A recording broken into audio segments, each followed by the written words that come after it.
Okay, right. Oh, okay, she's going to start.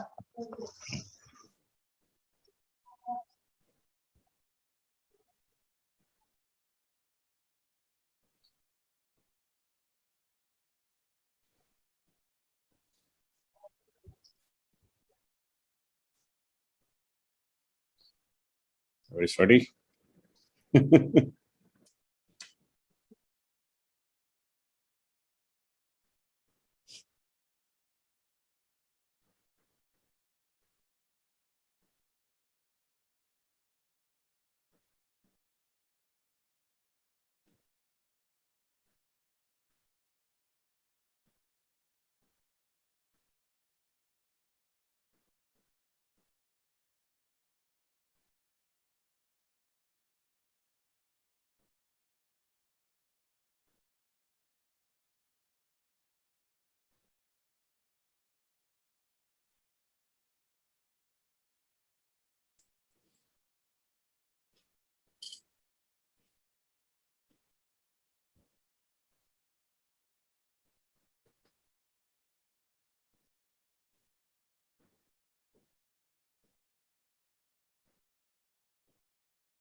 Hello, can you hear me? No, total no at me. Yes. You will share screen later, is it? You will share screen later. Excuse me? Later you will share the screen, right? I already have my screen shared, yeah.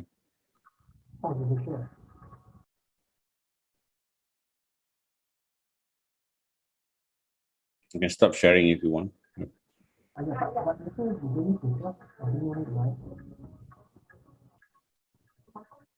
Hello. Yes, can you hear me? Yeah, I can hear you. Nothing you need to share your screen. You need to share your screen, right? I cannot hear you, Sophie. You want to control the screen? Yeah, I will control the screen, correct. Oh, okay, all right. Then you share now.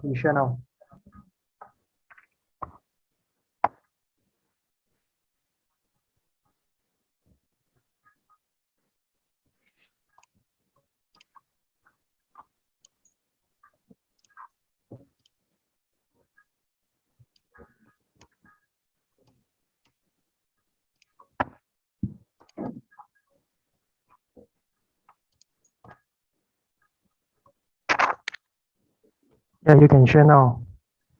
Okay.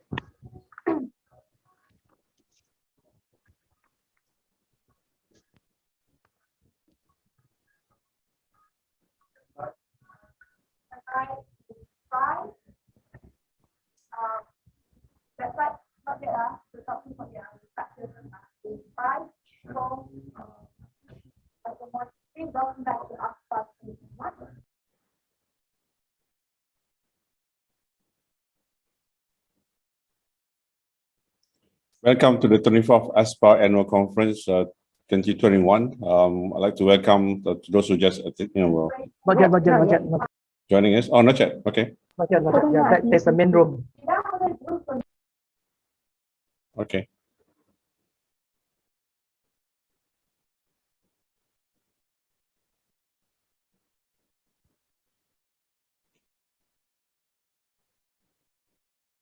So give me a cue, Sophie. Yeah.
Okay, countdown.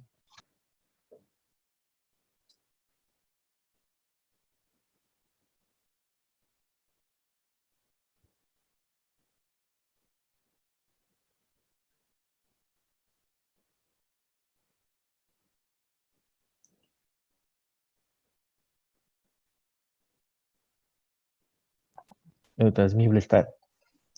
Okay, thank you very much. Bismillahirrahmanirrahim. Assalamualaikum warahmatullahi wabarakatuh. A very good afternoon to all. Welcome back to the 24th ASPA Annual Conference, Advancing Technological Revolution Through Competition, organized by MTDC. So we coming into the fourth session of today's conference, entitled Innovations That Will Shape the Future. So with me, we have three esteemed speakers that I will introduce a bit shortly. But before we go into the speakers, introduction and detail what they're going to be talking about today, we have been, experiencing so many different innovations that change the way how we do things these days. With the latest thing, the event of the COVID-19 and also the control and movement control order. There are things that have been done that we never thought of before, or we thought before but never got to do it. So and we see a lot more things are happening over the years that can change the way how things are going to be done in the future. So if you take into consideration, some of you probably have seen this a cartoon series called the Jetsons, are probably familiar to many of us that are close to my age, I would think, where you see this, the housewife, looking in terms of how they can use the robot to actually do the cleaning without having to worry about, put his hand on the vacuum cleaner and whatnot, right? So now we can see a lot more of this innovation coming to real life, and the more new things coming up, and will change the way how we handle our household chores and whatnot. Here is an example where rather than you have to go to the hospital to see a doctor, sitting a few hours on running on the treadmill and getting your ECG monitored and measured in the hospital. Why not wearing the so-called the sensors in your clothes, right? And basically have the information send it to the cloud and then to the doctors, and he will tell you are in a good condition, or if anything happened to you, the information will trigger some sort of emergency alert and will send probably the closest emergency ambulance to your whereabout, right? What about this? I think the 3D printer has been around for many years, and we can see from the big scale SLA machines to desktop 3D printers. But what about if you can 3D print the food that you are eating today, right? So this is coming from my favorite TV series, Star Trek. Not sure many of you guys are watching Star Trek, but it's still one of my favorite these days.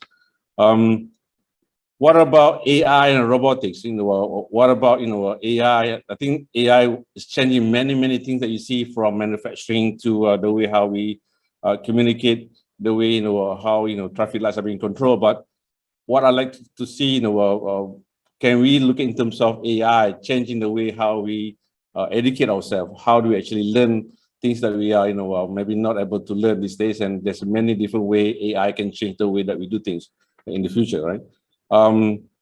Communication. So, everyone of us have mobile phone that looks the same, in a very rectangle with a large screen and maybe the touch button in the old days. What if you don't have the large screen anymore? Like you don't have the rectangle screen, and this is where the use of a holographic, the use of even kind of VR. This, I think, this a new announcement from our good friend Facebook, Mark Zuckerberg, and basically partnering with the likes of Ray-Ban and SLR to actually changing how we communicate, how we actually capture the moments that we see and share it with everyone that we that we want to share the information with, right? So to talk more about the innovations that change the future or will shape the future, with us we're going to have three esteemed speakers from Malaysia, Singapore, and coming from far land, Istanbul. So we're going to have Jacob Isaac from Fusionex, G. Eileen from Manus Bio. I hope I say it correctly. GI, and also Mr. Ozgo, right? Ozgo Oselik from Technopark Istanbul, Turkey. So they're going to share in terms of in their respective field, what are the innovations that shaping the futures, right? So maybe I'll introduce each one of them, before we go to their presentation.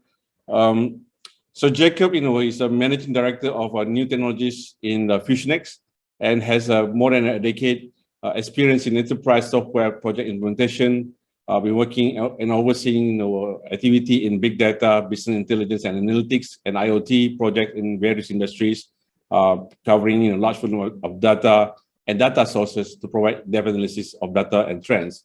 So Jacob's technical background, coupled with strong accumulated domain knowledge across manufacturing, market research, financial, and asset management, has led him to successfully execute and spearhead enterprise projects globally, spanning across countries like in the US, Singapore, Malaysia, Holland, France, Hong Kong, and UK. Welcome, Jacob.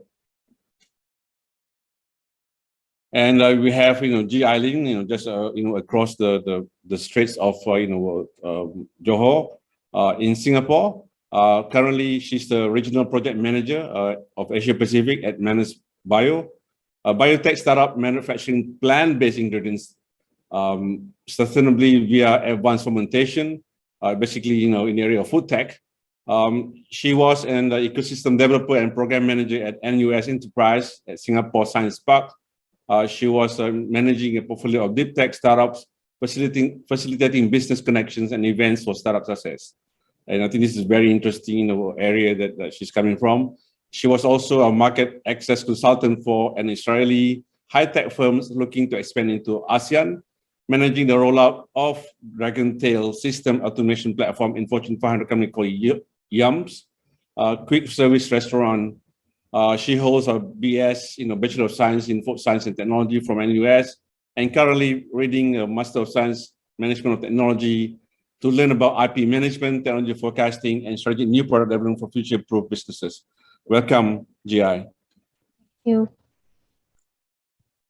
And we have from Turkey, Mr. Ozgo Okselik, who has more than 20 years of experience in corporate finance, sales, and marketing in both products and services. Received his undergraduate degree from Department of International Relations, and now he has a master's degree in Institute of Marine Sciences and Management at Istanbul University, and currently pursuing his PhD in Business Administration and at Istanbul Commerce University.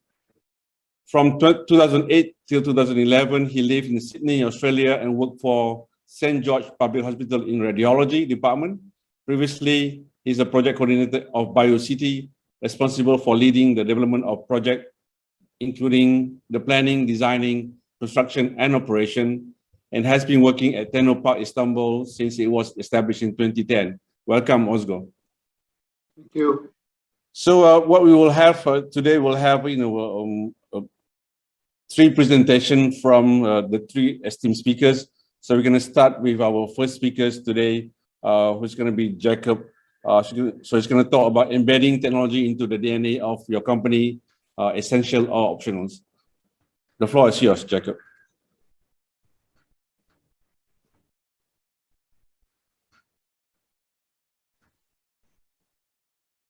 Thanks very much, Dr. No, for the very elaborate introduction. I just shared my screen over here. Can you see it well? Yep. Excellent. Hi, everyone. My name is Jacob, and I represent FusionX, a leading company in big data and artificial intelligence. Today, I'm both honored and pleased to share with you a perspective on whether embedding technology into the DNA of your company is an optional or essential move. I probably don't have to expand too much on COVID-19 and its disruption. It's taken the world by surprise. No one was prepared for this. It just arrived and disrupted the livelihood of everyone and everything. But the good news is people have started to take digital transformation a lot more seriously right now. And many companies whose digitalization plans originally poised for 2 or 3 years accelerated for execution just within months. Also, according to surveys, half of the companies began using technologies they previously resisted, and nearly 2/3 of them accelerated the speed of their technological deployment. If you look at the top global companies and the lifespan and see how this has been changing rapidly.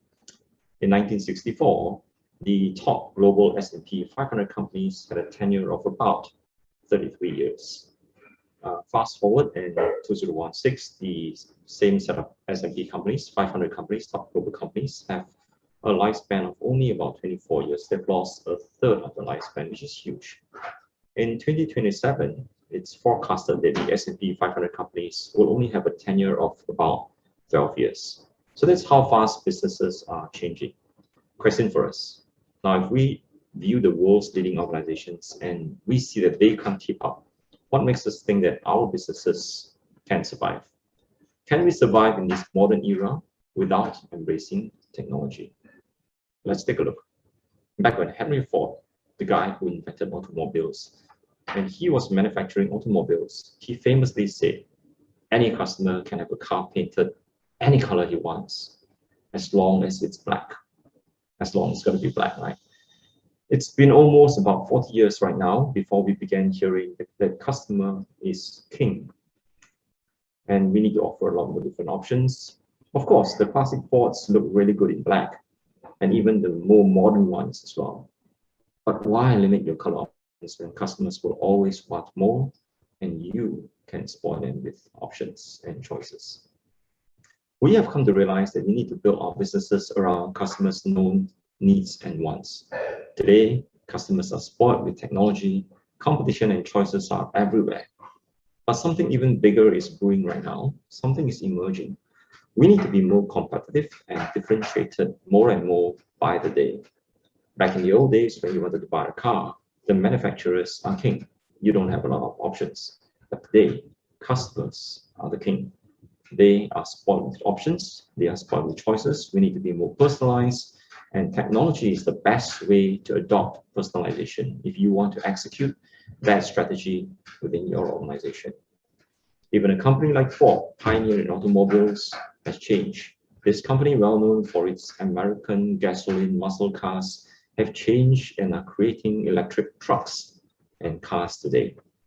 No one can run away from constantly embracing new technology because the market will not wait. Humanity has always been discovering and inventing tools to handle manual work since our cave days, where we use sticks and stones for hunting. In the most recent years, in the most recent past, we've developed more advanced tools to undertake progressively bigger chunks of routine cognitive work.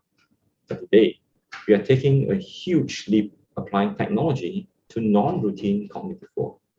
As part of our decision-making processes, that's where machines are contributing today as well. So to take advantage of new digital tools, organizations will need to reinvent work to combine the capabilities of people and technology, of humans and machines to draw out the best of both. That means that leaders will have to train and allow their employees to strive as they continue to contribute and stay relevant in the market, always with an eye towards ensuring that people's jobs and career remains meaningful. Now, there's a lot of effort that's been put into working places and its environments to be more flexible and more conducive and comfortable. We've got work from home procedures, we've got flexible approaches. But businesses also need to build powerful learning cultures that can help push workers to go beyond their comfort zones. This is very important because leaders today, they need to motivate, they need to steer their employees towards the opportunities to grow, to develop and push the organizations to greater heights. It is not easy because there would be naysayers. There would be people who will wear you down. There would be people who don't believe in the vision, they don't believe in you, they don't believe in anything until it's done.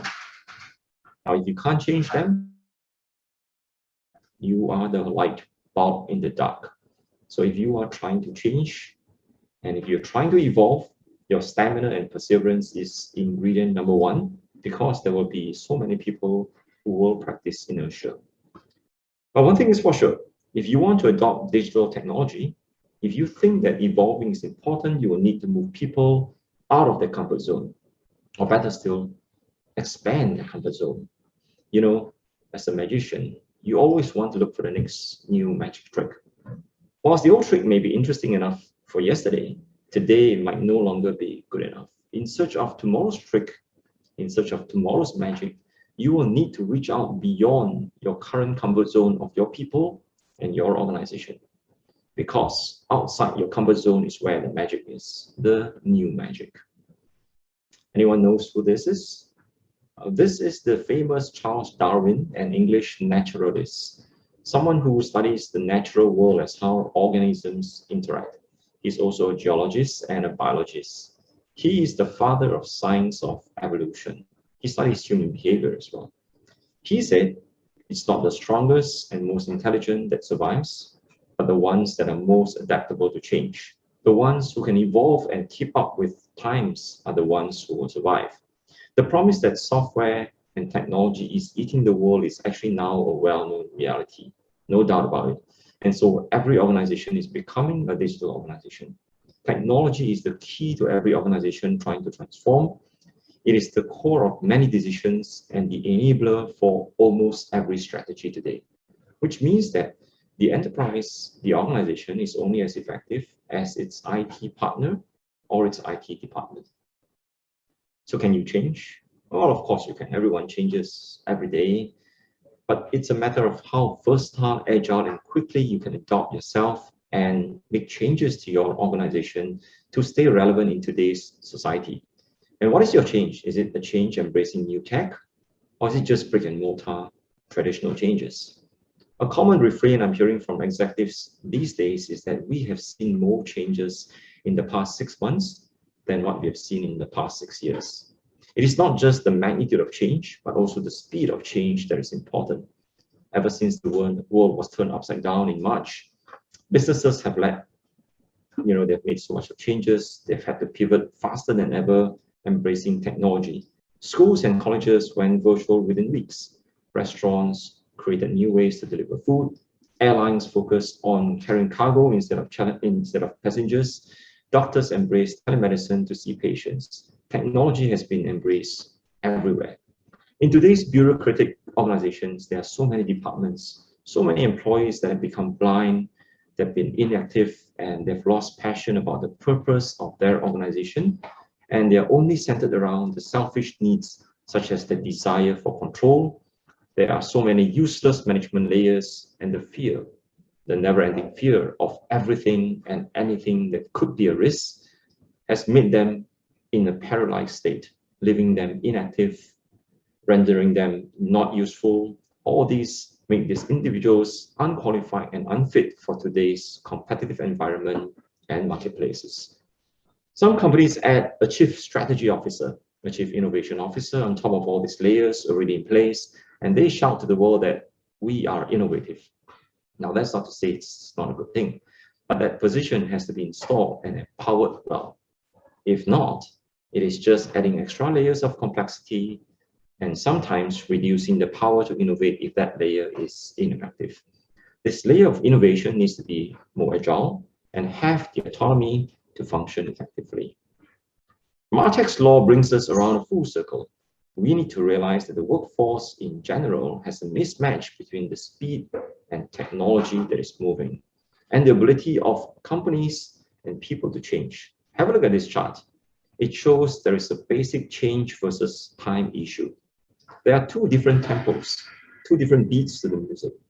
This mismatch in tempos will become a problem for the people and the organization that are not changing at the speed that is required to stay relevant with technology. This could lead to the demise or the downfall of an organization. So if you decide to embrace changes or ingrain technology in your DNA, what are the challenges that you will face as part of this process? Well, there are so many, but for today, I've shortlisted just the most prevalent 4, in my humble opinion. Number 1, talent is at the core of all initiatives. Training, hiring, and retaining talent is always going to be a challenge because they look for higher salaries, they look for cool workplaces, and so many different things that sometimes traditional businesses will find it hard to hire technological gurus. But number 2, limited budget. Budget is always going to be a constraint when you're trying to run a project and embrace technology. This will always be a challenge to put in place a nice business case. Number 3, limitation in terms of understanding technology.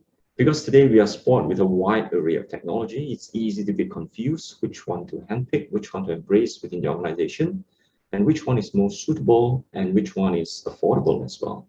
So technology selection is going to be a challenge. And last but not least is limited access to different markets. So traditionally, most businesses focus on traditional marketing approaches, but that's very hard to measure. It's very hard to sustain. It's very expensive as well. If you rely on traditional approaches, you will find it hard to control your spend. You'll find it hard to compute the ROI as well. But instead, you should use AI-powered marketing and new digital technologies to reach out to the world using a multi-channel, omni-channel approach. So that is yet another challenge. So whilst most of you or some of you may think that you have a competent team to work on technology, I highly encourage that you work with partners, because digitalization is not an easy feat. There are challenges lurking in every corner, from security to legacy systems to budget constraints, manual processes. If you try to overcome this on your own, you could either derail your company from its core business focus or demoralize your team altogether when coming head-on with many of these challenges. One must remember, you are in the business of selling your products and services. You don't necessarily have to implement all IT solutions, all technology on your own. And the items on this slide can be very daunting and looks like a full-time job. Remember, we spoke about how technology is at the core of many decisions and the enabler for most strategies, where enterprise is only as effective as its IT department or its technology partners. This is where partnerships are crucial.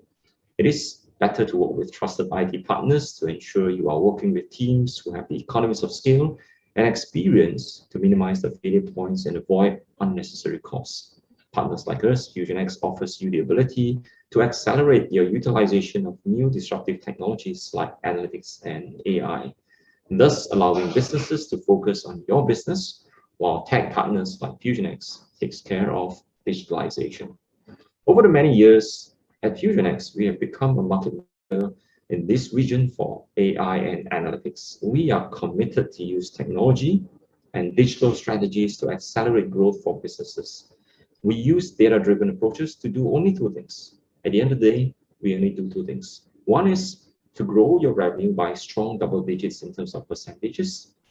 Number two is to optimize your costs with a reduction of strong double digits in percentage as well. So that's it. Amongst the many use cases that we can apply in your businesses, ultimately, we either grow your revenue or safeguard your bottom line. How do we do this? We have a whole slew of connectors that we have developed across the many years, capable of connecting to most of the major platforms that you can think of, from Oracle to SAP to IBM to Microsoft Excel, you name it. We've got these connectors, and we can grow these connectors as time goes by as well. And then performing data cleansing, consolidating data sets, and verifying and validation that you have a good centralized repository that is data that you can trust, and then applying artificial intelligence and advanced analytics like natural language processing, forecasting, what-if analysis, and then visualizing them in different charts like line charts, bar charts, or 3D maps, etc. And ultimately exposing it on the cloud, on hybrid mode, on HTML5, which you can access from your iPhone, tablet, computers, etc. So the sky's the limit. We don't just connect to relational databases. We analyze images, videos. We integrate with industry protocols in terms of IoT, in terms of different types of protocols like Modbus, BACnet, TCP, CAN bus, Zigbee, and so many others as well. And we are not limited to these connectors. We can extend with good justification. Industry templates and models is FusionX's unique selling point, as we have retail templates, e-commerce templates, manufacturing templates, financial services templates, and many others. So that when you start your journey of embracing AI and analytics, you don't start from ground zero. We can bootstrap, as we know what KPIs and measures your line of business typically look at, what kind of predictive models you use, and this would accelerate your implementation very, very substantially. Of course, the KPI dictionaries is something that we can extend as time goes by according to your business as well. So here we have the same gentleman, Charles Darwin, with yet another famous quote. He said that mankind and all its beings learn to collaborate and improvise. These are the ones that will prevail. The ones who fail to innovate will not survive. And today, technology and innovation are like brothers and sisters. They go hand in hand. But this is a good time to embrace innovation and new tech, for history has shown that innovation often thrives during times of crisis. During the financial crisis in 2008, it led to the widespread use of cloud computing. Cloud computing has always been around since the early 2000s, but companies were often very reluctant. They were skeptical to use cloud computing as they thought it wasn't secure, it wasn't safe. Because it was a lot cheaper, they gave it a try and found it to be very secure. So cloud computing expanded very rapidly. Another good example of how crisis has forced the development of new ideas and invention would be in 1939, where there was World War II, and it led to the development of digital computers used only for code breaking at that time. Now we see computers everywhere. The first engines, the first jet engines, which was later used for air travel as we see today. Nuclear technologies that were invented and were used for weapons, but also used to generate energy. It also brought introduction to the world's first rockets, which gave to the idea for humanity to travel beyond our orbit. And today we see companies like SpaceX, Blue Origin, Virgin Galactic, and so many others reaching out to the stars.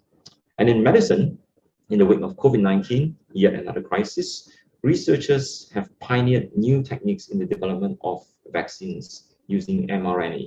So multiple teams across the globe have started producing vaccines in months instead of years. mRNAs are also a new type of vaccines that seems to be working really well today. So now is the time, isn't it? We've got the crisis just behind us. We are not totally out of the woods yet, but we have such exciting times ahead of us. As Facebook founder Mark Zuckerberg said, when you want to change things, you can't please everyone. If you please everyone, then you're not making progress. So don't be afraid to ruffle a few feathers and hit a few speed bumps along the way, but you will get there if you persevere with the right intentions. So I'll end with my last slide over here, and thank you very much for your attention. And if you feel the need and urge to reach out for partnership and collaboration anytime, to embrace technology for a better tomorrow, you know where to reach out to us. We are there to support, not to charge exorbitantly high on fees, but to partner, to invest, and to grow together as your friendly neighborhood partner. In the meantime, I wish you all the best in embracing change and ingraining technology into the DNA of your organization. I hope you enjoy the rest of the session, and thank you. Thank you, Jacob, for very interesting and kind of covering a very wide area in terms of innovation. And I think the focus on what you are sharing is about how you actually apply digital technology to innovate, right? To innovate new solution that goes to market. Now we see, as you mentioned clearly, since March last year, the rapid use of digital technology, the platform and whatnot, we see that in the communication, in the food delivery, whatnot, changing many ways of how we do things, right? And we tend to spend more time at home. We still get things done, and we can see companies that are relying more of physical activities like Asia, for example, going to something more relying on digital platform, right? So maybe I'll have the first question before we have question from the so-called the listeners or the viewers.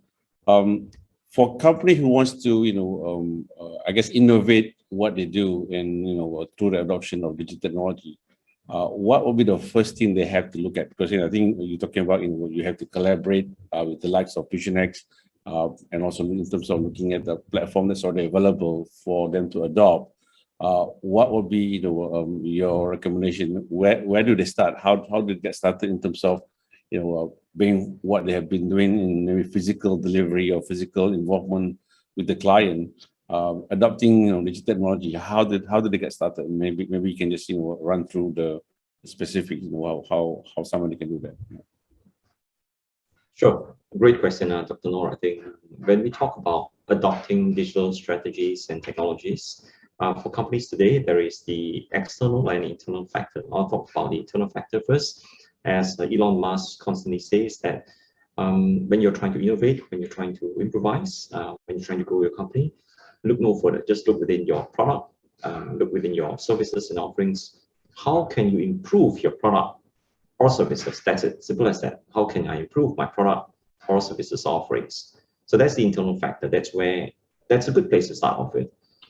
Externally, I think what is most important is look for partnerships, because we can't do everything on our own, right? We've got certain focus areas and certain things. It's all about partnership. It's all about the ecosystem. So finding the right partners and striking the right deals Striking the right engagement models is important. Finding the ones that are trusted and that are on board with you is important. The collaboration model that we see today that has been very effective is not where companies treat another company like a vendor, not like companies pay exorbitantly high fees to another vendor, but rather it's more of a risk-reward approach. For example, profit share or revenue share, where both are equally invested to ensure that the initiative is successful. So the overall delivery is not centered around a specification, where the vendor just does the job and then he just pats his back and just collects his fees. But more importantly, there are certain KPIs and there are certain measures of which is a target. And if the vendor or partner can do that successfully, then there is a share in terms of rewards. So that way, both parties are totally on board. So internally would be to start looking at the product, which of the areas or solutions that can be improvised using technology. And externally would be to look for the right partners, the right strategic partners that are trusted that can deliver the job and share the rewards together. So even by adopting digital technology, you still need to look in terms of who are your key partners from supplying and also, downstream partners, right? I think that's Absolutely good kind of a suggestion. Is there any question from the audience? Do we have a question from the viewers? If no, maybe I have one more question. Do you have any specific examples? I guess maybe using the period where from March last year till now, is there any particular example that a customer of yours actually adopt FutureNext platform and actually transform their business or kind of create new solution that they never thought before? Maybe you could perhaps give a broad examples. Sure. Now there's been so many. So we have managed to help quite a few customers get online on a digital channel. So for example, insurance companies who traditionally sold insurance using agents face-to-face, there's a lot of physical networking. Today, we have helped them come on board on a digital channel to sell insurance on the website or mobile channels. And that has grown their revenue by strong double digits in terms of percentage. So it's spawned on new business for them. It's a new business channel. And together, we reap the rewards together. We do a bit of a revenue share. So there's very minimal upfront costs and upfront investments from the clients, aka partner side. But we are able to be doing this together because we are both invested. Second example would be with our logistics partners. So now, for example, the likes of DHL as well, where we launched an AI chatbot, where it's totally embedded and ingrained within WhatsApp. So you can book a shipment, you can make payment in WhatsApp, and you are effectively actually chatting with an AI chatbot in terms of your shipment, fulfillment, and payment. So it's a one-stop service channel. And that has also grown their revenues in terms of their new channel by very strong double digits, even triple digits across month-on-month growth rates. So those are some examples. I think what we strive to do with a lot of our clients today is not just help them build their existing businesses, but also grow new channels to create new business opportunities. Yep. So you're extending, current business and also, creating new business from adopting digital technology, right? I'm pretty sure there are more questions will come up, and I have more questions, on adoption of digital technology to create new business opportunity and whatnot. We'll save it to the end. So perhaps we'll, and thank you, Jacob, for a very a good sharing of the digital technology and FutureNext have done. So what we'll do next, we move to our second so-called speaker. 1 second. So I will have GI Lim from Manus Bio. We'll talk about food tech trends to shape a more sustainable future. Something very close to me, because during this COVID period, I learned to become a farmer, right? Urban farmers, so to speak. And actually, I realized there's a lot more things that we can look at. And the floor is yours, GI Lim. And basically, we'd like to hear more about this food tech trends and how it shaped, sustainable future. Thank you very much, Dr. Narazami. And good afternoon, everybody. It's a pleasure to speak to you today with the distinguished panelists here. So my name is J.I., and I'm representing Manus Bios to speak about the food tech trends to shape a more sustainable future. So let me start with a question. what do you eat for lunch or breakfast today? And we realized that for all of us, food is still an integral part of our lives. And according to the United Nations, by 2050, there will be 9.9 billion people. Current methods of food production, of using and taking from the earth, are not sustainable. So comes the question, how can we produce more sustainably, more efficiently, with less waste? With the recent COVID-19 disruption, supply chain has been disrupted. We have emphasized the need for more connected farm-to-fork ecosystem, about supply chain traceability, about the need for food security, about new ways to feed our urban population. Let's start with consumer trends driving Asia.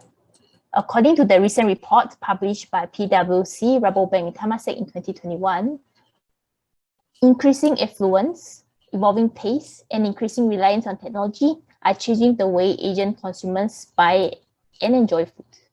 So some key consumer trends include healthier diets. People are looking at replacing processed food, red meat, and sugar with healthier alternatives and higher nutritional values. The COVID-19 pandemic has emphasized the need for health and nutrition and healthier lifestyles.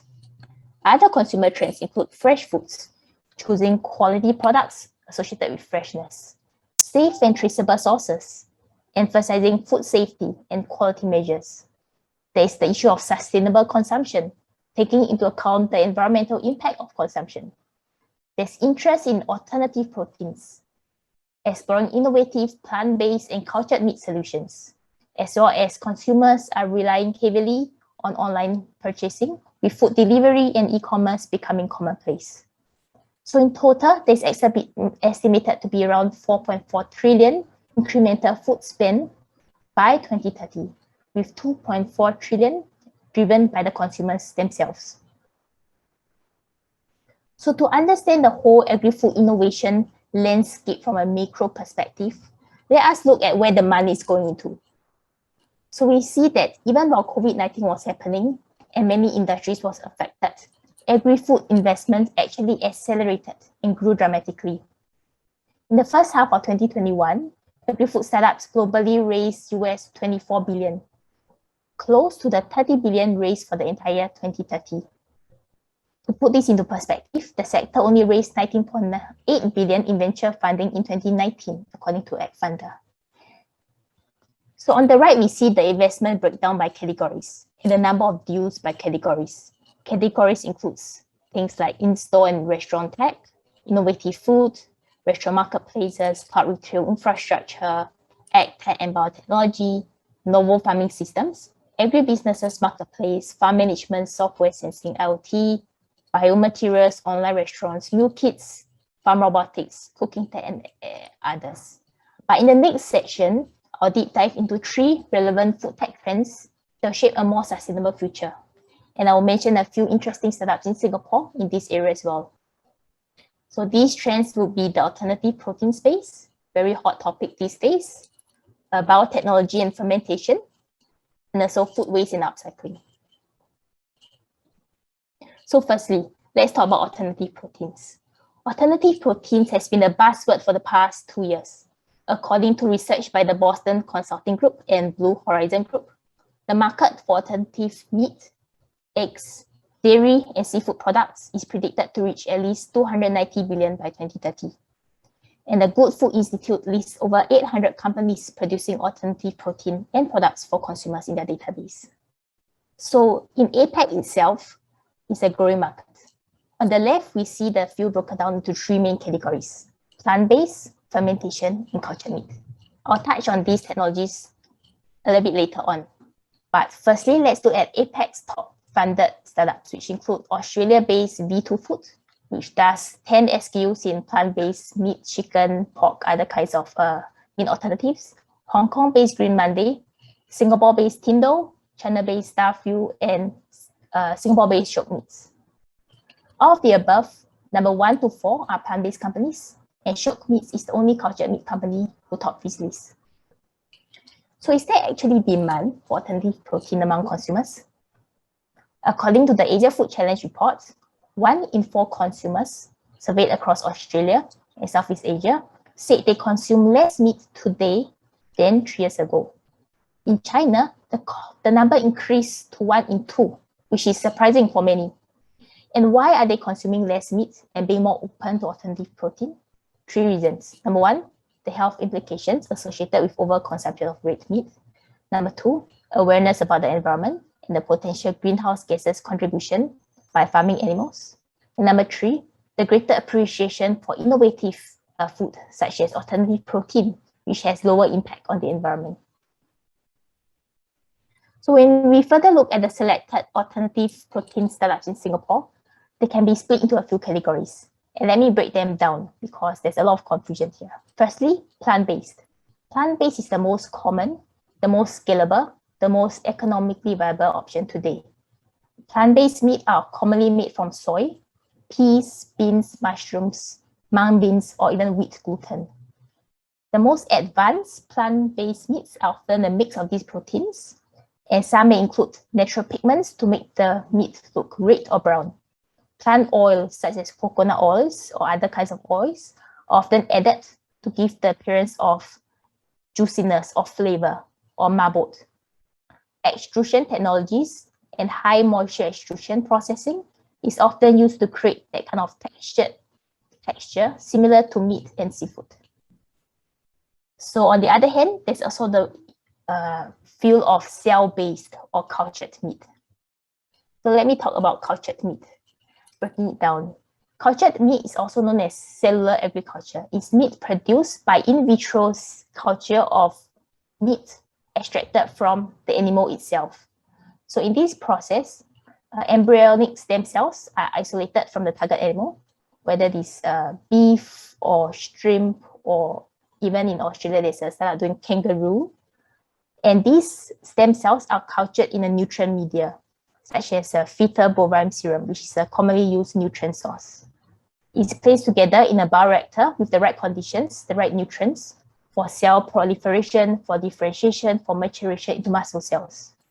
The end product is a piece of muscle that looks exactly like a piece of muscle taken from the animal. So today, there are quite a lot of issues with cultured meat production, which startups are trying to solve, such as the economic viability, the issue of scalability, the issue of fetal bovine serum, which is the commonly used nutrient media, which is actually taken from animals today, scaffolding for the cell structure, and getting the right textures and flavors. For example, it may be easy to grow a piece of muscle, but growing fat, growing bone, growing tendons, integrating these components to look like a piece of steak is not easy to replicate. So many cultured meat companies start with the minced meat or the ground meat to circumvent this issue. And others use plant-based scaffolding, others turn to 3D printing in order to mimic the texture of meat. So the last category I'd like to talk about is fermentation or biotechnology-based companies to produce alternative proteins. So fermentation uses microbes, such as yeast, fungi, or even algae, to break down a component, often sugar inputs or other carbon-based inputs, and create a byproduct, such as proteins. So I shall share more about the fermentation and biotechnology later when I speak about Menus Bios. So the last alternative protein category includes insect protein, such as the black soldier fly, crickets, grasshopper, and the fruit fly. So right now I'll speak about the second big trend in terms of food tech, which is biotechnology and fermentation. So I'd like to speak about Menus Bio, which would be a good example of a company leveraging the power of biotechnology for a more sustainable future. So to put these things into context, much of what we use today in our daily lives comes from plants. Think about it. Flavors, fragrances, food ingredients, pharmaceuticals, cosmetics, vitamins, agricultural products. These come from plants, but exist in minute quantities in plants. At Menus Bio, we strive to reduce our dependence on land and resource-intensive practices by recreating these natural processes to produce these compounds via biotechnology. If you are able to free up much of the world's land that's being used to produce these other compounds, we're able to free up the land to grow food to provide for the human population. So what do? We study plants and the plant's natural biochemical pathways by which they make these precious compounds. Then, using advanced fermentation technology, we replicate these biochemical pathways and processes in microbes, allowing us to produce these natural compounds without harming the earth. This is what we call biotech 3.0. So in biotech 1.0, we have the standard fermentation of wine, of cheese, or even penicillin, which is very well known to us today. In biotech 2.0 is where humans understand the human genome, code these genes and biochemical pathways. So in those era, we made insulin. But today, in biotech 3.0, we unleash the power of biotechnology to produce not just one product, but 30 to 40 different products in a single cell, in what we call the universal chassis or factory in a cell approach. So Manus Bio is a deep technology company, is protected by over 50 issued and 100 technology patents, allowing us to own nature's most efficient pathway for producing over 60,000 compounds. So our company was a spin-off from MIT, where the founding team included a professor known as the founding father in the field of metabolic engineering. The CEO and CTO both hold PhD and postdoctorates in the field. So something interesting for innovation, which I would like to highlight here, is that one of our key competitive advantage is actually the integration of deep technology with commercial manufacturing processes. So our company acquired this 44-acre advanced manufacturing facility in Augusta, Georgia, with flexible fermentation capabilities, food tech labs, etc., in order to upscale and integrate the technology with the market production. So how does this link to the food tech space? One of the first ways Manus Bio applied their technology is into the sugar reduction space. So as earlier seen in the trends, healthier food is of interest to consumers. And today, there's rising obesity, diabetes, metabolic diseases. This is linked to high intake of sugar.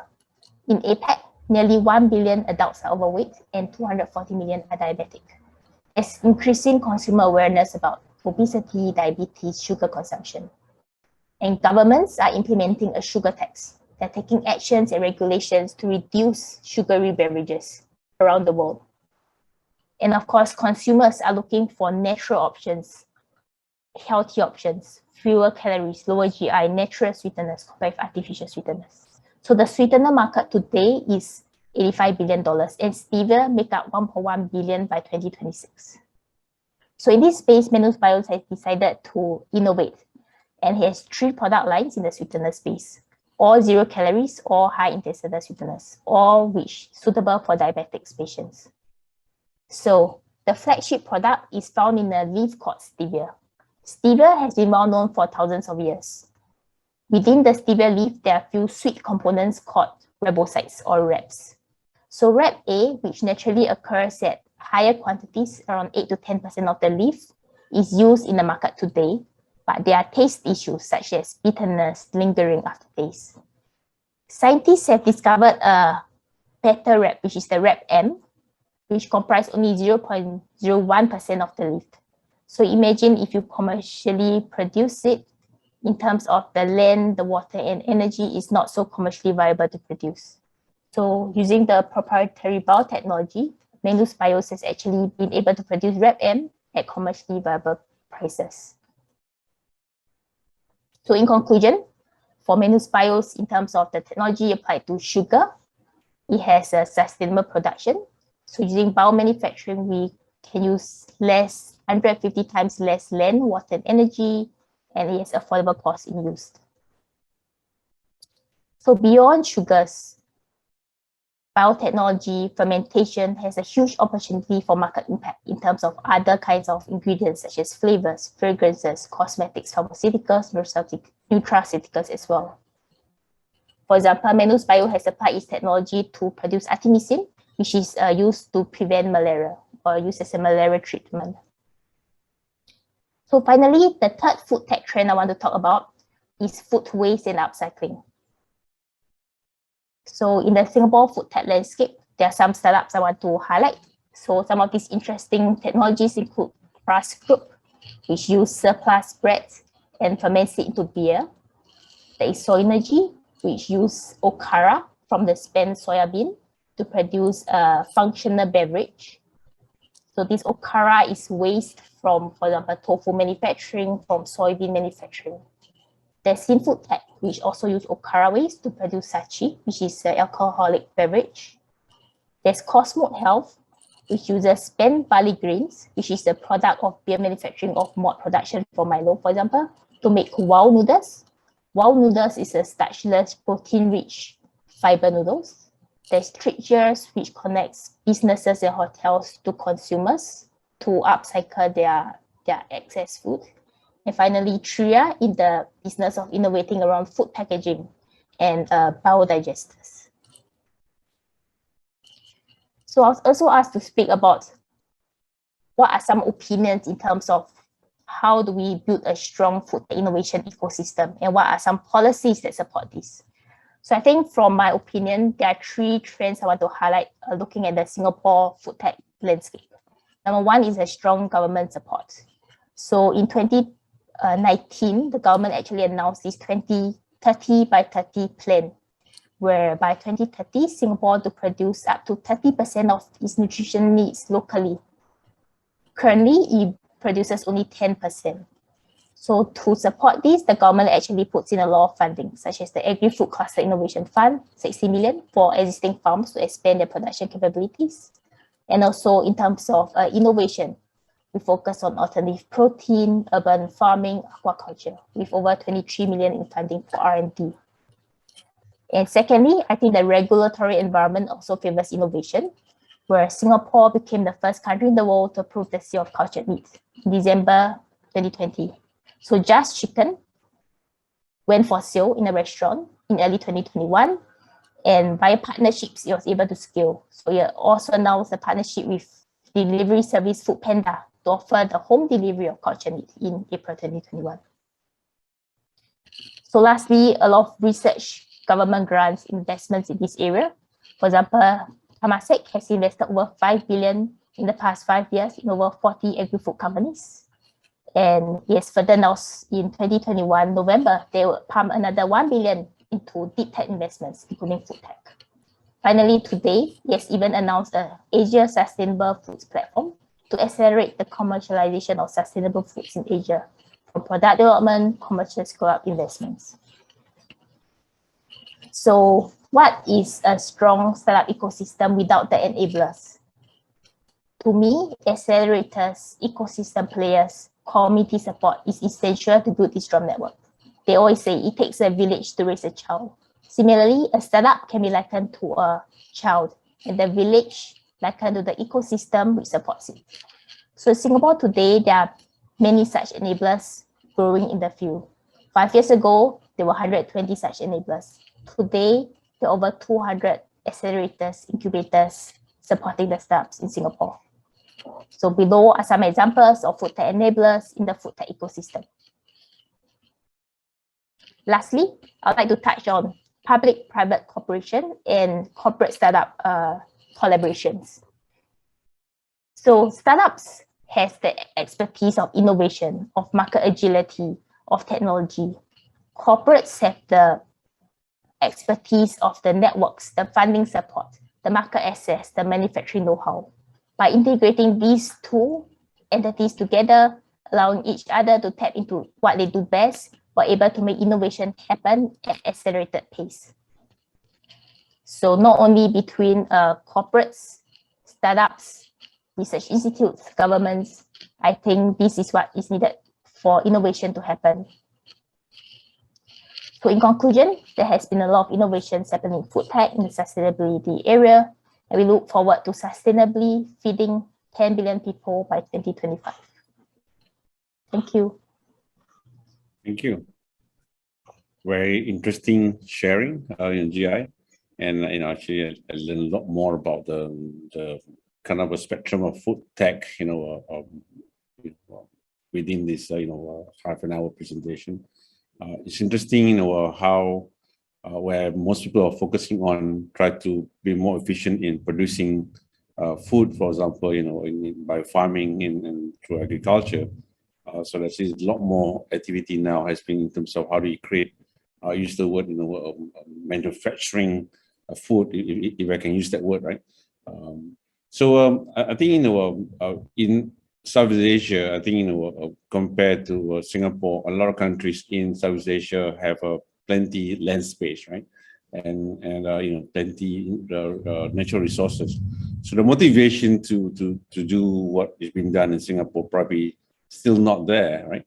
But imagine due to whatever, maybe we hope will not be another pandemic and whatnot. How do you? I mean, I guess drive this very much traditionally agriculture kind of countries and whatnot to move from you have to grow to produce food versus let's figure out how to actually create and manufacture food, right? So maybe you can hear your thought about that. Sure. Thank you so much, Dr. Norswamy. So I'd like to validate your point that actually farms, traditional agriculture practices are commonplace in today's world and they are essential to support the food ecosystem. So there's a recent 2021 report by the Food and Agriculture Organization by the UN, which says that today there are 608 million smallholder farms and family farms around the world. They occupy between 70 to 80% of the world's farmland and produce 80% of the world's food in terms of value. So actually, these smallholder farms are essential to actually support and feed the world. So that is to say that let's not leave anyone behind. I think in terms of innovation, we need to come together as an ecosystem. How can we help these smallholder farms innovate? How can we actually bring them together? So at the end of the day, even if we have alternative protein culture meats, we still need this traditional agriculture to feed the majority of the world. So I think in summary, my point is that it's a joint ecosystem approach where it's not just one company, not one technology, not one sector, but it's a multi-stakeholder collaboration needed to move the world forward in terms of sustainable food production. So I understand there is a question from the audience. You want to? Can we have the question from the audience?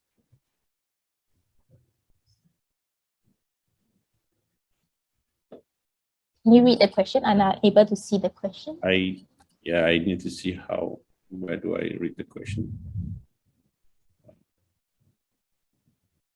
Just the screen to pin this. I cannot read the question either from my side. Let me see how I actually do that. I have to go to the stage. How do I do that?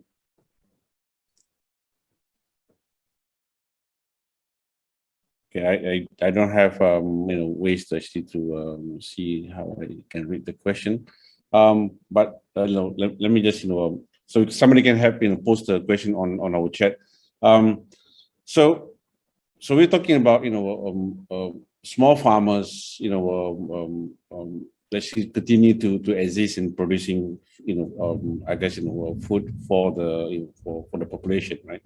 And based on what I've seen from your sharing and also the sort what I seen from the producing of food using food processor in the Star Trek. How far are we from that kind of a vision in terms of, if somebody said, I don't want to grow, I just want to produce my food. How close are we in terms of having a 3D printer or food processor at home producing anything that you want, right? From where we are right now. So we just let you to give you a perspective.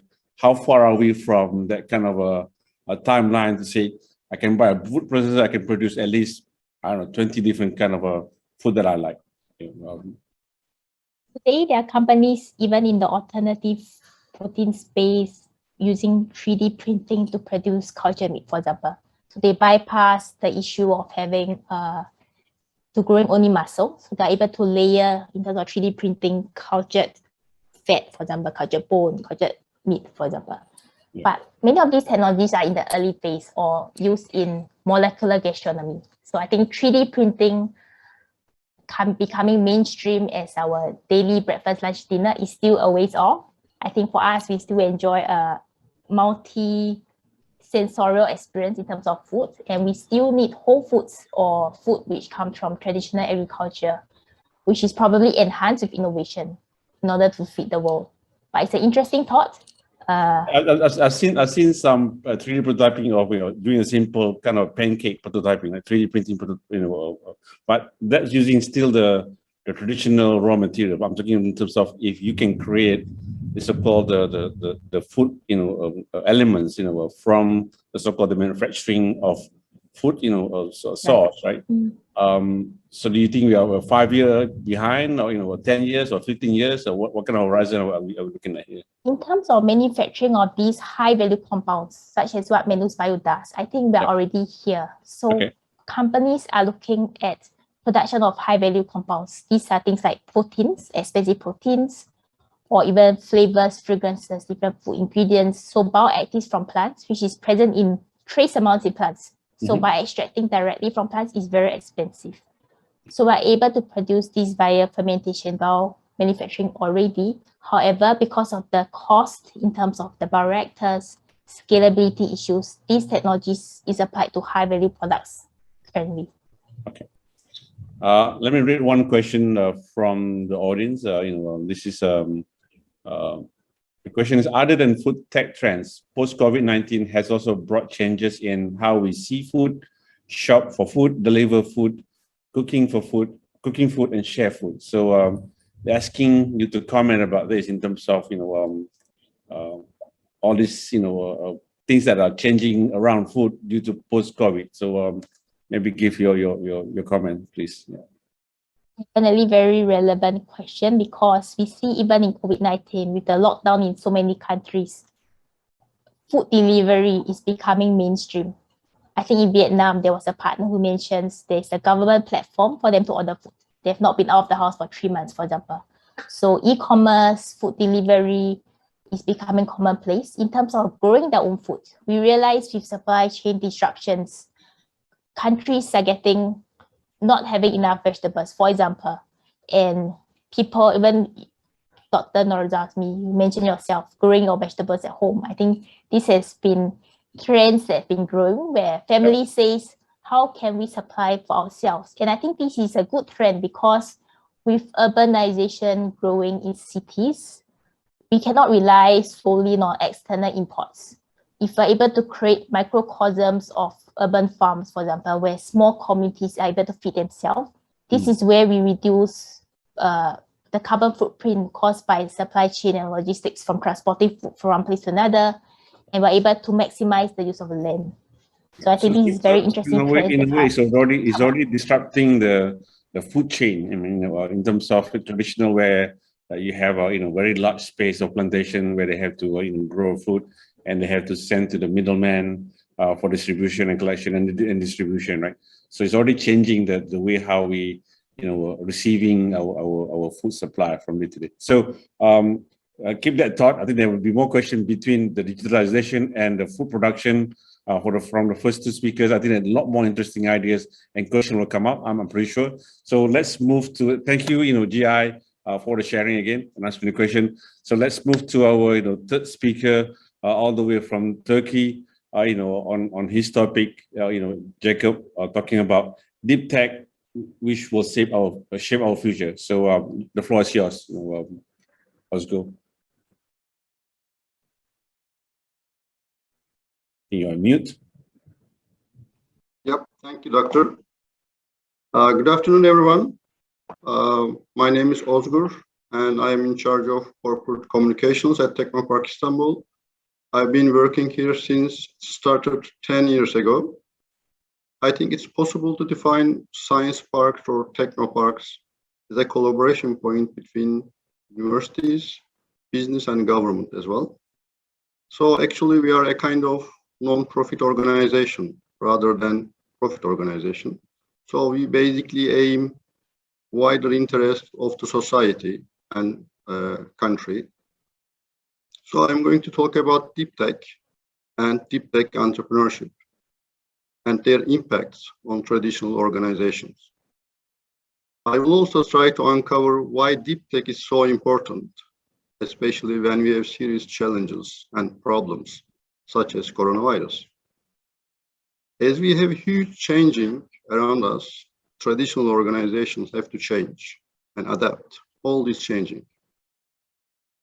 Traditional businesses just basically focus to improve efficiency and profit, which create new jobs.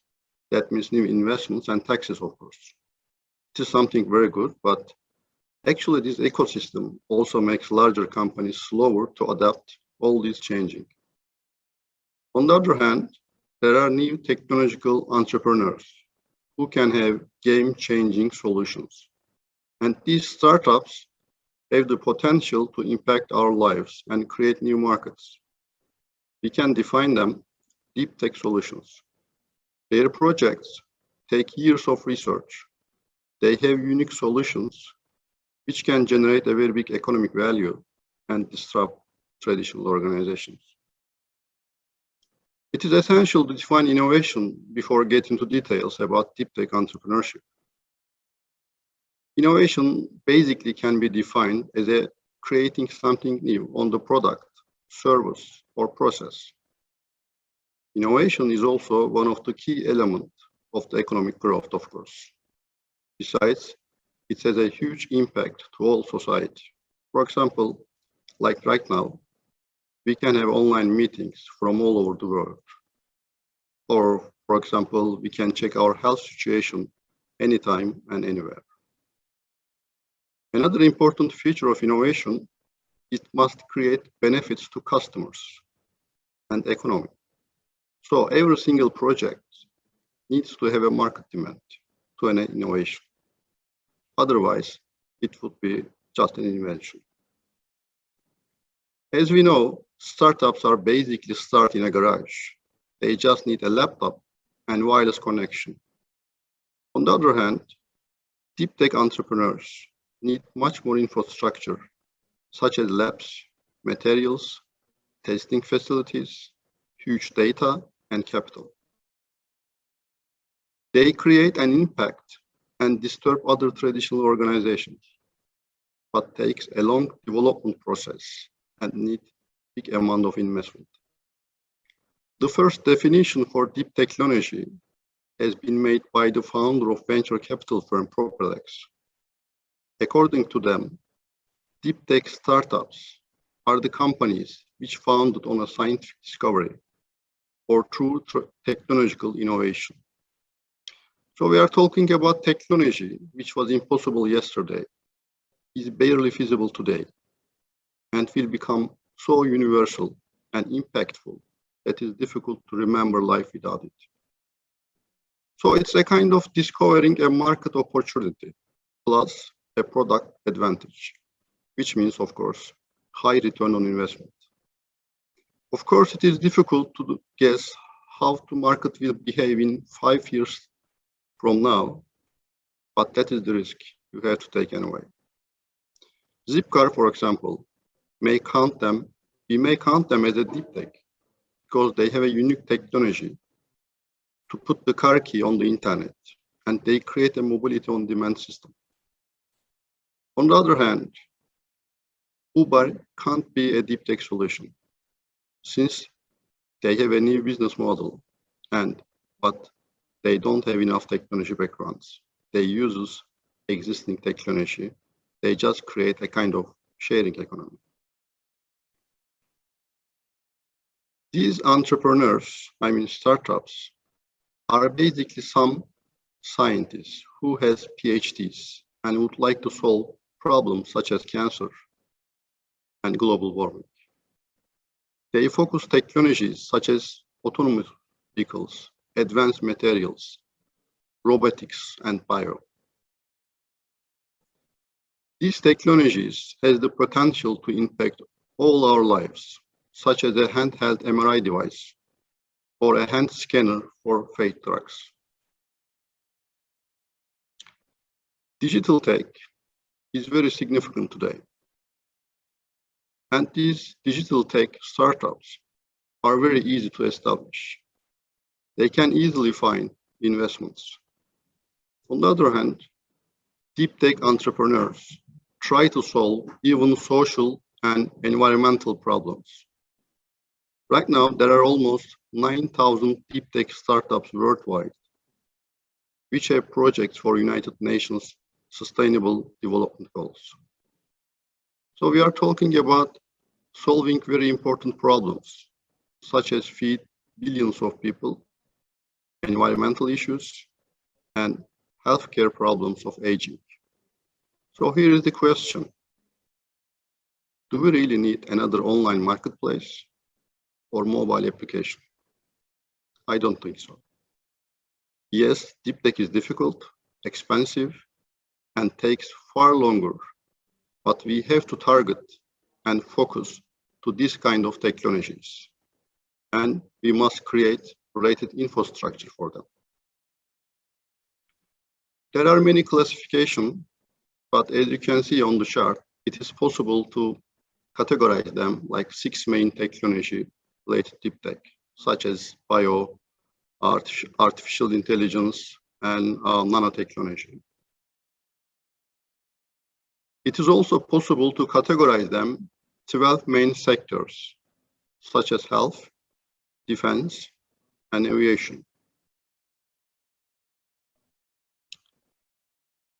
As we talk about, startups generally start in a garage. They just need a laptop and wireless connection. On the other hand, deep tech entrepreneurs need much more infrastructure, such as labs, materials, testing facilities, huge data, and capital. So deep tech entrepreneurship have some features. They have strong research base. Deep tech projects need much more research, which also requires knowledge and infrastructure. So that means they take more time for the project. They also need physical equipment and advanced materials, which makes this kind of projects more difficult than other projects.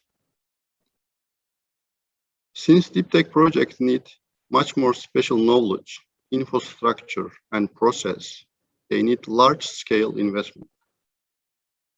As you can see in this chart, these projects take a long time to get into the market. There are many innovation theory research for many years. Austrian economist Joseph Schumpeter examined the process of creative destruction and how innovation disrupt existing business models and transform industries. Joseph Schumpeter focused the importance and role of innovation in 1930s. On his publication, Capitalism, Socialism, and Democracy, he created the concept of creative destruction. According to him, we need this destruction, and it will create new economic structures. Since deep tech startups develop unique, hard-to-produce solutions with technological and scientific knowledge, I believe we can call them as creative disruptors. It is clear that organizations must have innovation and to exist and survive in the market. If they are not successful, they will be out of the market, of course. Innovation, as we talk about that, can cause creative destruction, which will also result in economic change. We have new products every day in the market. And these products, of course, comes from innovation and innovative ideas. As you can see in this cartoon, it all starts dream something actually. Joseph Schumpeter also mentioned about a special market condition where similar goods has been produced with similar costs and sold similar price. So there is a perfect competition. No other costs have been considered, and there are no differentiation between products. Actually, it's a kind of theoretical point of view. But anyway, this economic situation proves that why we need innovation and deep tech startups. Because the innovation actually creates disruption.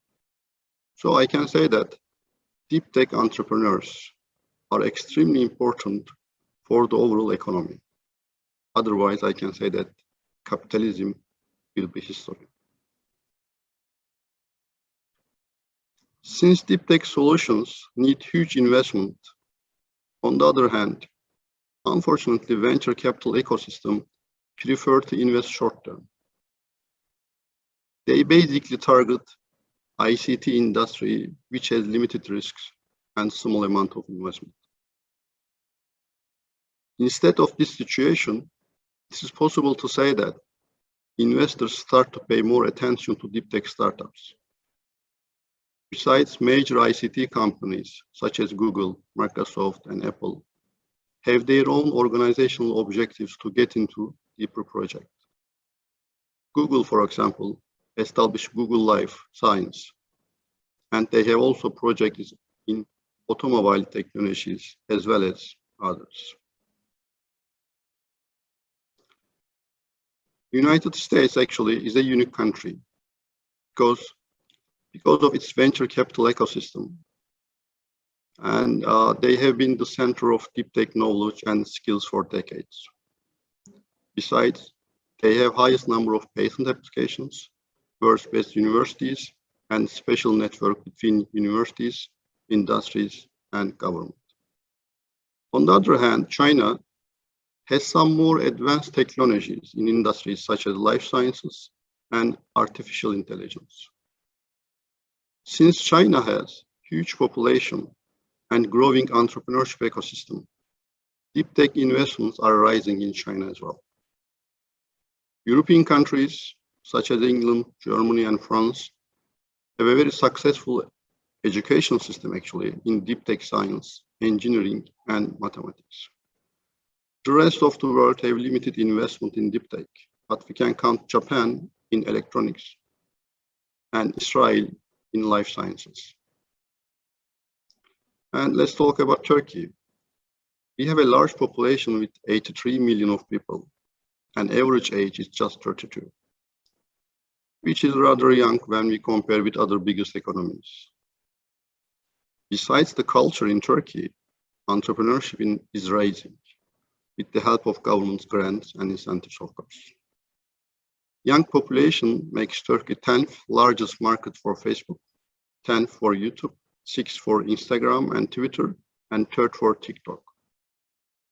Turkey has also some investment agencies to support all these infrastructure and research infrastructure in Turkey.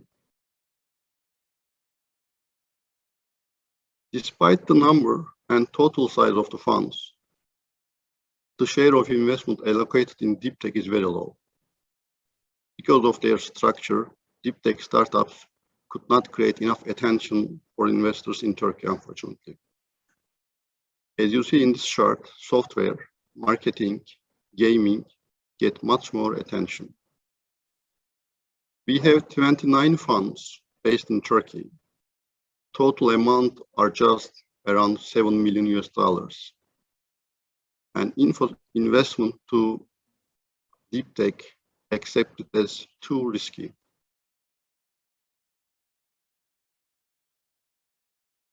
Since we live in a global world, which is much more complicated these years, deep tech can solve the world's most pressing challenges, like coronavirus, of course. There is little doubt that technology and innovation will continue to gain competitive advantages for traditional organizations as well as deep tech entrepreneurs. It is definitely essential to have government regulations to encourage deep tech startups. Coronavirus reminds us that we need deep tech solutions in medical technologies anytime and anywhere. Innovation can make positive and negative significant difference in the world. Responsible, sustainable innovation, which has no serious damage to natural ecosystem, must be a priority for even traditional organizations as well as deep tech startups. Thank you for your attention. Thank you, Osgo, for very informative sharing in terms of the deep tech and also deep tech ecosystem in Turkey. So, almost everything that we do these days, in the area of adoption of digitalization, and even in the producing food, you cannot, going away from not applying any kind of deep tech or any kind of, science, that are fundamentals, right? You mentioned in your presentation that companies like Google, even Apple, I mean, when Apple started, they're actually not a tech company. They're more of a product company where actually they adopt other people's technology and build into product. And Google started more of a IT software company. And recently we've seen a lot more of these, IT companies or software companies are venturing into deep tech or deep science, right? So maybe a question to you, do you see this as a good trend or something that people who actually want to venture into deep tech and building a new solution that's not out there yet, is to consider this partnership or collaboration, or looking for investors? I mean, that would be the ultimate game, right? To collaborate with the IT companies or software companies to kind of lower the so-called investment needed or the work needed to take the ideas to at least an MVP stage, right? If you can share your thought on that. Yeah, definitely. I believe that knowledge becomes more important than physical strength or all that infrastructures. And that's the knowledge is the main economic source, I believe. Yeah. So just think about smartphones. We were a brand name as Nokia and Ericsson. They don't exist right now, almost exist right now. Yeah. So we have a brand name Apple because they have a new mobile phone. It's a new technology. Yeah. So, and it comes from knowledge. So you can easily find related infrastructure and even budget to that investment. But since it is still difficult to guess how the market will behave in 10 years of time, but as long as you have that capability and knowledge, you can guess it and you can take that risks. And that's why I believe all these major companies have to create a kind of collaboration with these deep tech startups. And they do actually.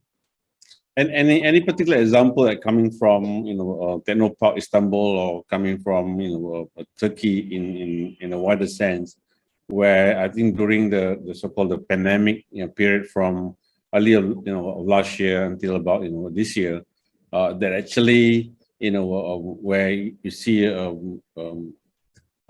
a deep tech move from ideation to a product in the market, actually and disrupting the way how things been done. So maybe if you can share one or two examples from Turkey itself. Yeah. Yeah, one of our startups especially focused in life sciences. Okay. And the owner of the startup is a professor, actually, one of the major state university in Turkey. And that state university has some labs. And we have created some labs for that project because they have just found a molecule for cancer treatment. Mm-hmm. They have got some huge investment, like 5 million euros. Right. But definitely they are going to need another 50 million euros to go further. I am pretty sure they are going to find that because as long as you have a good idea in deep tech, as long as you are going to have a future about your project, mm-hmm. It is very likely to find new investors for your project. Mm. So you mentioned this particular, a cancer, related kind of a deep tech startup. They are coming from the universities as their fundamental research, right? And basically, form a startup company, to attract more investors. So let's kind of zoom on that particular area, because it's also the interest of my organization, because we bring together industry and academia to collaborate in terms of building new solution that goes to the market. I guess going back to the cost of doing a deep tech research and the cost of try to put investment, right? So if somebody, let's say, coming from and a non-academia, with an idea of using the digital technology, but apply in some hardware kind of solution that has no facility or need a major investment to start the program. How do you see this kind of perhaps the partnership between a research institute that has a hardware support capability and whatnot with digital kind of platform? If you can comment on that, that'd be great, Oscar. I believe Science Parks has a huge role about that. In my role, I represent a science park in Turkey, and we have created a special cluster for life sciences like 5 years ago. And that cluster has got more than 100 companies and more than 10 universities and government agencies as well inside that cluster. And with the help of this cluster, we have just got like 3 million euro fund from European fund. And we have just established 8 clean rooms for infrastructure to support that startups in that industry. So I believe the Technoparks and Science Park has a huge role about that. We should definitely create that kind of infrastructure and collaboration. And only we can do that kind of collaboration because we are a kind of free zone, I can say, because we are, as I mentioned, a kind of non-profit organization to do that. So you're talking about this Science Park as offering an incubation space, for the startup who wants to get into deep tech, right? And that's what you're saying. They can easily collaborate in that incubation center. They can meet there. They can have their project there, and they can get some venture there as well. So, but someone has to do all these collaboration and meetings and infrastructure as well, and that role goes to Science Parks. Okay. All right. So thank you, Osgo, for your sharing in terms of deep tech, which will shape our future, and some of the how to get more deep tech support for some of the startup interested to venture into a deep tech kind of innovation, right?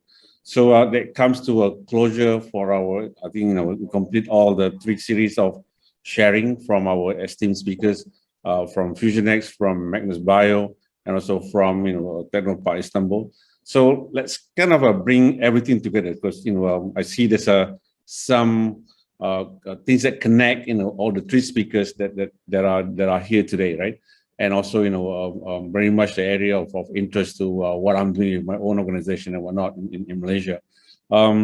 So my first question would be in terms of now, let's say we apply a baseline of digitalization as a kind of a common platform for anything that we want to so-called disrupt the future, right?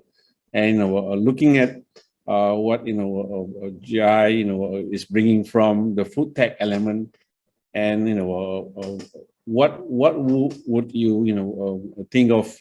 I'm looking more in terms of the so-called methodology to create more of this so-called innovation that will change the future or disrupt things how we do things, right? Because we see some examples as mentioned by Jacob in fintech, in the food delivery. We see how that has changes because of the pandemic, right?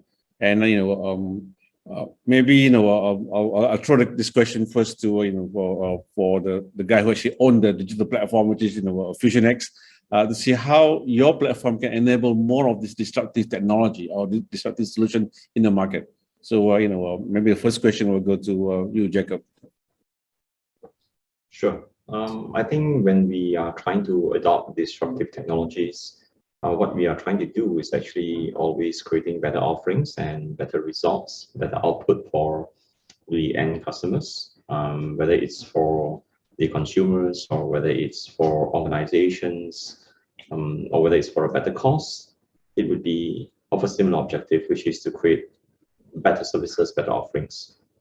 And I think what we try to do at FusionX is to try to find the best decisions. How do we, amidst the many data points that we have, that organizations have today within the internal data sources and also external data sources, how do we combine those 2 knowledge base to find out what is the best decision, what is the best next course of action that we can take? How do we how do we create better products? How do we target better customers, more relevant customers? How do we create better customer experience? How do we uplift quality? How do we safeguard our profitability? So these are questions, business questions that we face every day. Regardless of which industry you're in, that's what you're trying to do. You're trying to resolve these questions in a more scientific and more tangible manner. And that's where analytics and AI does very well. So the goal of our organization and organizations like ours is to empower machines to provide those recommendations. And how is that done? It's got to be done in a factual way. Today, if you go around the round table and ask your executives, how do we resolve any of those questions I mentioned? How do we create better products? How do we improve our quality? Even in manufacturing, how do we reduce downtime? You will get a bunch of different answers from different people, purely because they have different background, they've got different experiences, so they will give you different recommendations. And it's all based on gut feel.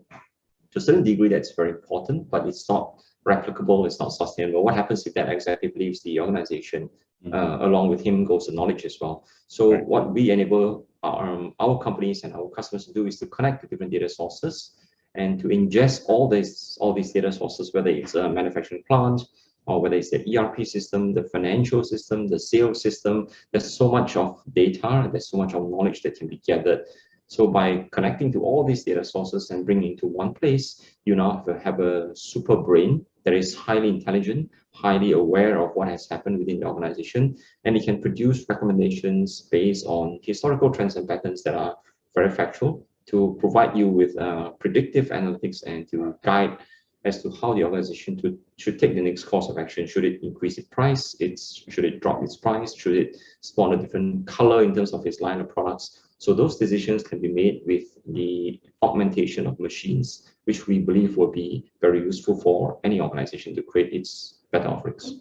So start with the kind of it's data driven, right? So data driven, and basically you need to have a good understanding in terms of one is collecting this data, and then in terms of how do you structure this data and give you more kind of insights in terms of what else can be done. So if you take that kind of a view, and we pass this kind of in terms of data driven, in terms of generating of new ideas to the food tech side of thing, right? With GI. So how do you see that this how do we start getting this data to actually create more interesting food tech solution, or farm to table or processor to table kind of a solution for the global population that are going to be increasing rapidly, and how do we do that? Maybe some thoughts from GI on that. Well, so I think like what you mentioned and also what Jacob mentioned, I think end of the day, data, knowledge, know-how is at the heart of an industry. I think Oscar also mentioned knowledge, learning is at the heart of innovation. So in the food tech industry, because it's so diverse, we have things like farm to fork, supply chain. So all these needs optimization, it needs AI, it needs data. So predictive maintenance of the equipment used in the farms, automation of these kind of farm processes. So in the biotechnology space, I think data is a big thing as well. The understanding of genes, protein engineering, even chemistry data, these things at the heart of it requires data, knowledge, know-how. So how can we systemize these processes in order to tap and leverage this know-how more effectively? So I think in the food tech industry, because it's so diverse, we have things like delivery companies for connecting the supply chain from farm to fork. We have things like biotechnology, which uses bioreactors, understanding of gene engineering, understanding of the fermentation technologies, for example. And then we have things like food waste upcycling. So we need analytics to understand like what is the input and output and how can we optimize this so that we have minimal waste, zero waste, a circular economy. So all these things are very relevant in the food tech industry. Okay, so let's just kind of take up a small portion of that where in medicine people talking about personalized medicine, right? Because based on your medical condition, based on your physics and whatnot, or your kind of a history of your family or whatnot, there is a thought about how you can personalize the treatment and also the medicine for a person, right? Do you think it will come to food in terms of personalized food? I don't know. I'm just trying to envisioning that if I like to have a different food from everybody else, can that happen over based on what I want right then and there, right? So That's a very, very good point because personalized nutrition is a trend that is growing. It's still the nascent field. Yeah. But today, scientists understand that each of us have a different gut microbiota. So 70% of the human immunity is influenced by what's in the gut. So even from that, personalized understanding how the body is made up of, what are the inputs required, how can this connect to the nutritional requirements of each individual and the nutritional outcomes of each individual. These are very relevant as well. all right, interesting. So we have a couple of questions from the audience that I that I'm going to pull out here. Maybe we'll post this question to Osgo. So the question is: nowadays we see elements of deep tech in fiction, like Dune, the movie, Star Wars, and Tenet. Is this the right way to motivate interest in deep tech in youngsters, especially, or is there a better method? So maybe Osgo, you want to comment on that? How do you motivate the youngsters to get into this deep tech? Because I'm pretty sure everybody when they are born they will have access to digital technology. That's given, right? So now how to get them to be more interested in deep tech area? So Absolutely. Actually, I can say that technology and innovation will continue. It's a must. I can say that, and we must dream to have that innovation and innovative ideas, and that's why I can advise them to invest themselves, to invest their knowledge, and whatever they want to, whatever they would like to have, just get into details about that projects and ideas, of course.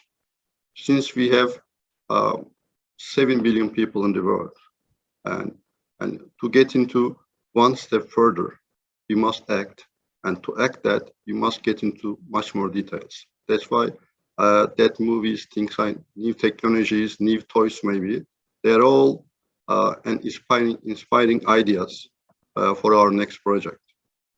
So I find them very important. So maybe I'll kind of pose the question, because with the likes of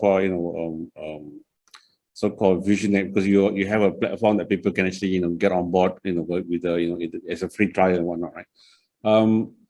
So this is about, again, how do you actually motivate the young talents, either they are in the universities or the high school or the elementary school, to actually get involved in, especially with the COVID-19 situation where education are done online, right?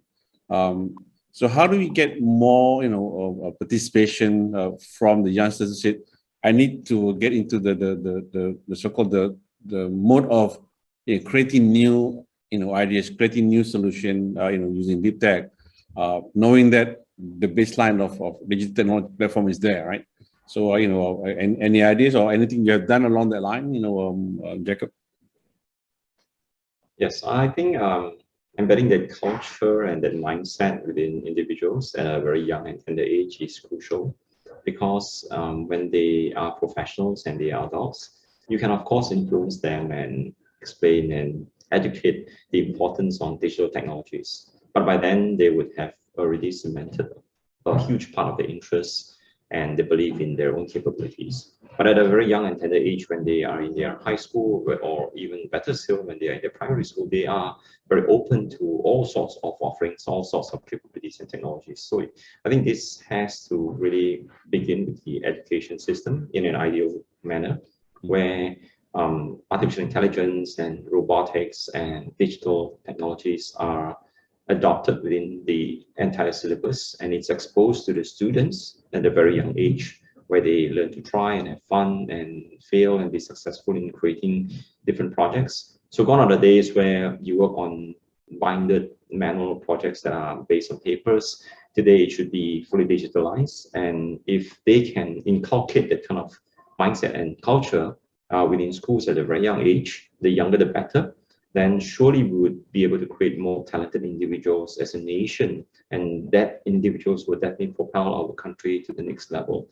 So that's something that we have been striving to achieve, and we have done that with success to a certain degree with the Institute of Higher Learnings and Education, where in the universities we partnered with a lot of the local universities and provided them with training programs, provided them with industrial training and major project, minor projects, etc.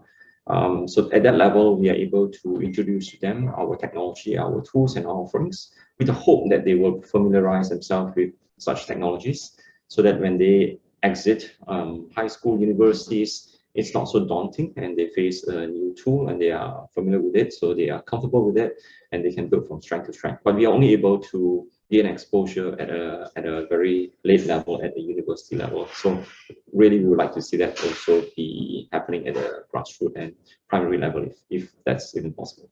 Okay, thank you. I have one question that I think will be quite interesting to hear the view from the three speakers. So we see that because of the COVID-19, because of the prevented from moving from your home to your workplace and across the so-called within visiting companies or across borders and whatnot, right?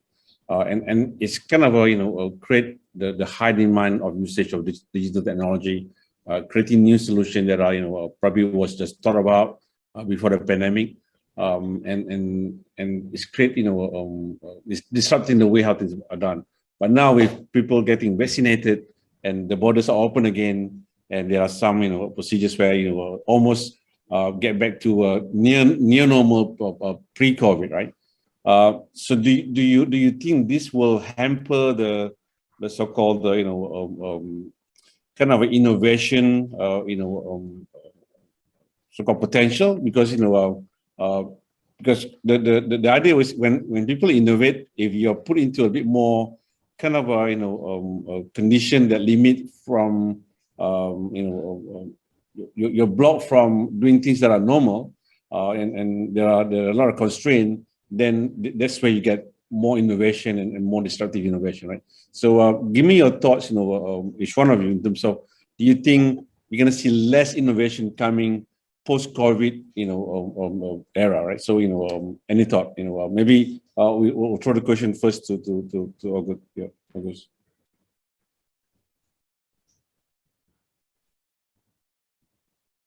I can answer that, I guess. I believe our reply would be different in different industries. When we talk about ICT, for example, this situation helps them to have new innovations, because they can have their performance anywhere and anytime. And we can see that in our campus, and ICT companies has much more projects than before. But I can't say the same thing for other industries, for example, defense, aviation, and electronics, because they need some infrastructure, then they have to work in a culture, in a business. And I can say that this situation can't help them to have new projects, new innovative ideas. So it's a kind of mixed situation. It helps some industries, but it doesn't help others as well. Okay, interesting. GI, you want to take a shot at that? Sure. I think with the remote working environments of COVID-19, similarly to what Oscar said, for companies who are very hands-on, research-based, they need to be in the labs, they need to be in the pilot facility. Some of these cannot be helped. But beyond that, I think digitalization, even e-commerce, connected environments, all these will contribute to a more remote working environment where we are shifting our knowledge to the cloud. and being able to control processes to the cloud. For example, one example in Singapore is this company called Tindo, the alternative protein company, and they're distributed across the globe. And it's a knowledge-based company, an R&D-based company where they're able to actually manage their business remotely. So I think even in the traditional food tech industry, people are shifting to these remote working environments. Okay. So now let's hear from Jacob, because you are in the so-called sector that are pretty much create the foundation for a lot of this connecting people to whatever because of the COVID and the usage of digital technology platform becoming more almost exponentially, right, during the COVID-19. So what will happen post-pandemic? Yeah, I think it's never a one-size-fits-all, and it's never a general sweeping statement across the board. Globally, it's very diversified. It largely depends on the culture and the spirit of the employees and the individual and the organization as well. There would be people who would associate the lack of innovation because of the lack of touch points, the lack of physical touch points. But there will also be a lot of people who would strive to be more innovative, who would grow new ideas. As I shared in my slides, in light of crisis is where humanity would actually be even more innovative. So in general, I would say that you would see more champions emerge. For every champion that has emerged, of course, people don't hear about the fallen heroes who actually try and fail. So there would be a lot of people who try and fail, but in general, you will see more heroes emerge in this condition, where they strive for excellence and they strive to overcome this in very creative and innovative ways using technology. Besides that, a lot of these new ideas will be coming from the new generation, and the new generation are very accustomed, they are very comfortable with work from home and remote working locations. So we have seen with our partnership with a lot of the medical research facilities, whether it's DNA research or whether it's cancer research, they have been actually progressing really well. They have not stopped, so they are actually in overdrive throughout the entire pandemic. So we are very, very optimistic that things will be even better. Okay, so we got about five minutes left, for our session. So maybe we'll give everybody a bit about a minute and a half, to give your kind of less key takeaway in terms of one is, what do you think going to be the next disruptive technology that will change how things are being done today, right?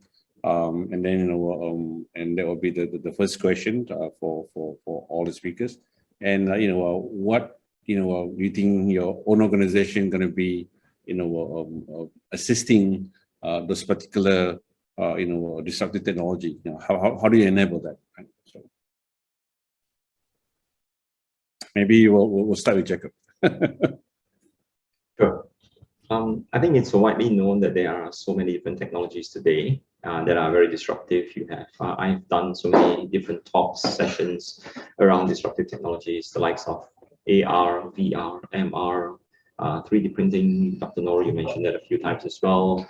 And there are just so many. But I think in terms of the ones that we think that would be most disruptive and most impactful, or rather more prevalent and present in most industries, most verticals, would be definitely artificial intelligence. And the reason behind that is because today we find that there are so many decisions that needs to be made. There's so many data points that we need to process, and it's come to a stage where it's impossible for humans to process that many data points. So artificial intelligence will be prevalent in all industries. Today, I dare anyone to take up the challenge and say that my industry, artificial intelligence will never penetrate. I think that will not happen. Whether it's the food industry, manufacturing, travel and hospitality, you will see robotics in some form, maybe not the actual physical robot in front of you, but powered by an AI brain to give you better predictions, to give you better intelligence. That is a natural course of action. So we will see that happening a bit more and more. The world will be more virtualized as we speak, post-pandemic, because people are now very comfortable with this. We think that the era of holograms and virtual reality will be even more pronounced as time goes by. Okay. So it is the right time to embrace technology. I think that's it's the perfect timing. So your bet is on AI, right? So that's Absolutely. Osgo. So what would you think going to be the so-called the next disruptive technology? They're going to change the way how we do things. These days. Since the digital technology is rising, I can say that cybersecurity would be very significant in the future. Okay. Since we can connect to fridge at home, or we can also fly an unmanned air vehicle.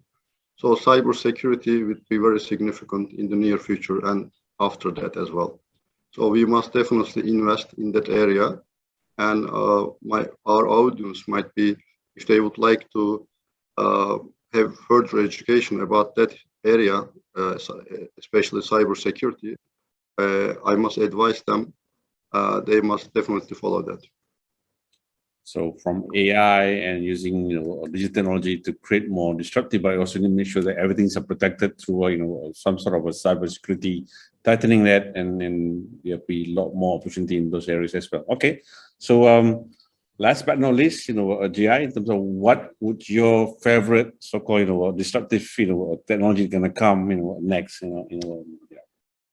I'll turn the question a little bit differently and says that I think a multidisciplinary approach is required moving forward. So in today's complex environments, I think understanding of different technologies, even applying AI to different fields, applying AI to the field of food tech, it requires sector-specific knowledge. So I think moving forward in terms of industries to disrupt, I think having a good grasp of the different fields, having multidisciplinary, generally flexible, adaptable way of thinking and being is what is needed for us as individuals and for sectors as a whole to innovate moving forward. Okay, it's interesting because everything can be done using platform, AI, digital platform and whatnot. So you are going for it's going to be a multidiscipline, and I think in your area of research as well, area of technology, there are also a multidiscipline in terms of how do you create food supply, right, for the population of the world.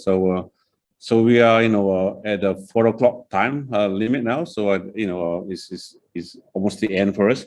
So a very thank you, great sharing from our 3 esteemed speakers, Jacob from FusionX, GI from Manus Bio, and also August from Istanbul, Technopark Istanbul. Yeah. So I think we have learned a lot in terms of what are the different so-called areas where we can see more disruptive and also innovation that will change how we do things, and we are experiencing a lot of that already right now, right? During the not say thank you, but because of the pandemic, we are constrained to do things that we normally do, and we see a lot more of this disruption coming about. And I'd like to thank to all the listeners for all the questions, and thank you for our host, MTDC. For the sharing. So with that, thank you very much. Have a nice day, everyone. Thank you. Thank you for having Thank us. Thank you. Stay safe.